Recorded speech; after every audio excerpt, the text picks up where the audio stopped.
اللہ اکبر۔ یہ زمین، یہ آسمان، یہ ستارے، یہ پہاڑ، سب کس طرف منہ کر کے کھڑے ہیں، سب کس طرف رخ کر کے کھڑے ہیں۔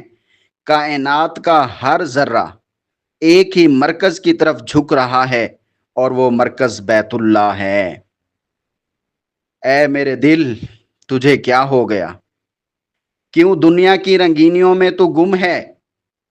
تیرا ٹھکانہ تو وہ چوکھٹ ہے جہاں فرشتے حاضری دیتے ہیں۔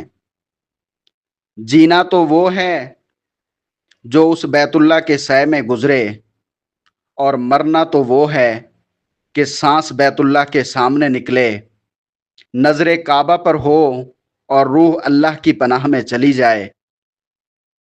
اگر زندگی میں یہ تڑپ نہیں، یہ بے چینی نہیں، تو پھر یہ سانسیں صرف ایک بوجھ ہیں۔ اللہ تعالیٰ نے قرآن مجید میں فرمایا، بے شک سب سے پہلا گھر جو لوگوں کی عبادت کے لیے مقرر کیا گیا وہ وہی ہے جو مکہ میں ہے، بڑی برکت والا ہے اور سارے جہان کے لیے ہدایت ہے، یعنی ہدایت کا مرکز ہے۔ یہ سورہ آل عمران کے اندر موجود ہے۔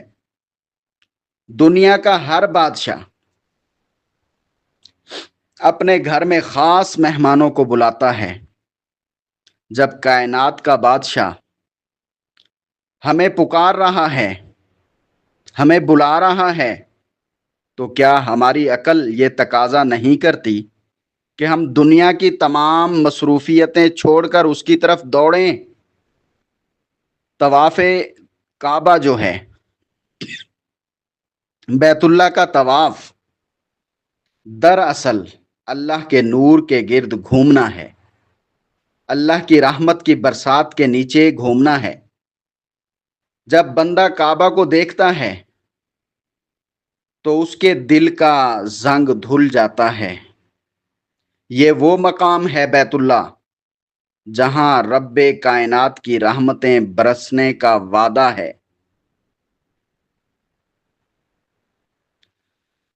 واقعات میں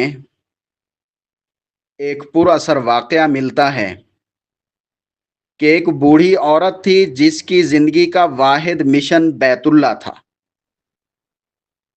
وہ جب بھی کعبہ دیکھتی اس کی ہچکیاں بندھ جاتی، وہ روتے روتے بے ہوش ہو جاتی۔ کسی نے پوچھا، اے اللہ کی بندی، تو کعبہ کو دیکھ